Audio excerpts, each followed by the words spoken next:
Cada vez que abrimos una aplicación de mapas en el móvil, estamos, sin saberlo, en la última parada de un viaje que empezó hace más de 13.000 años.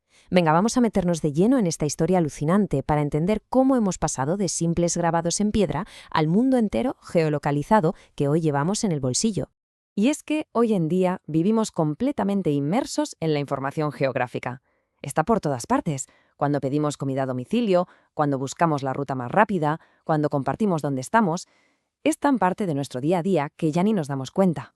Es que la escala de esto es sencillamente brutal. No estamos hablando de una tecnología para unos pocos, no. Esto es un fenómeno global. Se calcula que más de la mitad de la gente del planeta interactúa con mapas y datos geográficos todos los días, para que nos hagamos una idea de la magnitud de esta revolución silenciosa. Pero ojo, porque aquí es donde llega el verdadero cambio de chip. Ya no somos solo consumidores de mapas, gente que los mira y ya está. Ahora, cada persona con su móvil se ha convertido en una especie de sensor andante. Vamos generando datos constantemente que alimentan y actualizan estos sistemas en tiempo real. Claro, toda esta realidad tan tecnológica y conectada tiene unas raíces increíblemente profundas. Así que la pregunta es inevitable. Para entender a dónde vamos, primero hay que saber de dónde venimos. ¿Dónde empezó todo esto? Pues para eso tenemos que viajar muy atrás en el tiempo, casi al amanecer de la civilización. La necesidad de representar el entorno, de decir, oye, aquí hay caza o cuidado con esta zona, es un impulso humano fundamental. Y los primeros mapas, claro, no eran de papel, estaban hechos de materiales mucho más duraderos. Es que lo alucinante de verdad es la escala de tiempo de la que estamos hablando. Hace más de 13.000 años, en la cueva de Abans, en Navarra, alguien se puso a grabar en una piedra lo que hoy se considera el mapa más antiguo de Europa occidental. Miles de años después vemos murales en ciudades antiguas como Çatalhöyük o tablillas de arcilla en Mesopotamia. La necesidad era la misma, lo único que cambiaba era la tecnología del momento.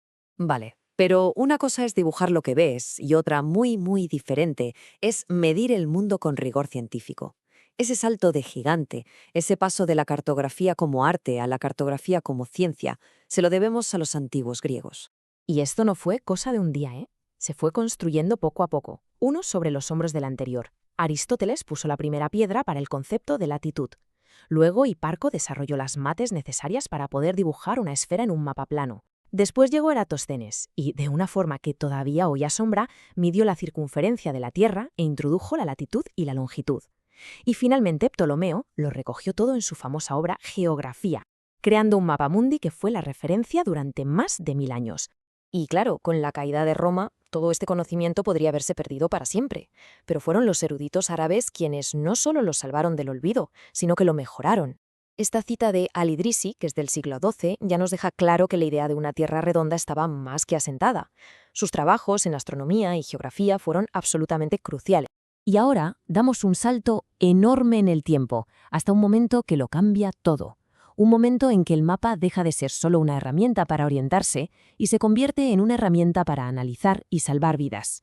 Nos vamos a Londres de 1854, en mitad de una terrible epidemia de cólera. Lo que hizo un médico, John Snow, fue una auténtica genialidad. En vez de limitarse a contar los enfermos, los puso en un mapa. Primero, dibujó un plano con las calles y las fuentes públicas de agua. Después, marcó con un punto cada muerte por cólera. Y al poner una capa sobre la otra, el patrón saltó a la vista. La gran mayoría de las muertes se concentraban alrededor de una única fuente de agua, la de Broad Street. Y ahí está la clave de todo. Snow no solo hizo un mapa, sino que analizó la relación espacial entre distintas capas de información, las muertes y las fuentes.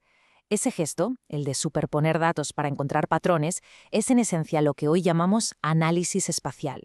Es el motor, el corazón de los modernos sistemas de información geográfica, los SIG. Y eso nos lleva, casi sin darnos cuenta, a la segunda mitad del siglo XX. La llegada de los ordenadores lo cambió absolutamente todo.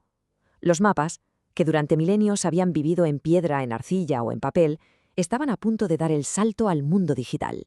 Si tuviéramos que marcar una fecha en el calendario, un año cero para la era moderna de los mapas digitales, sin duda sería este, 1967.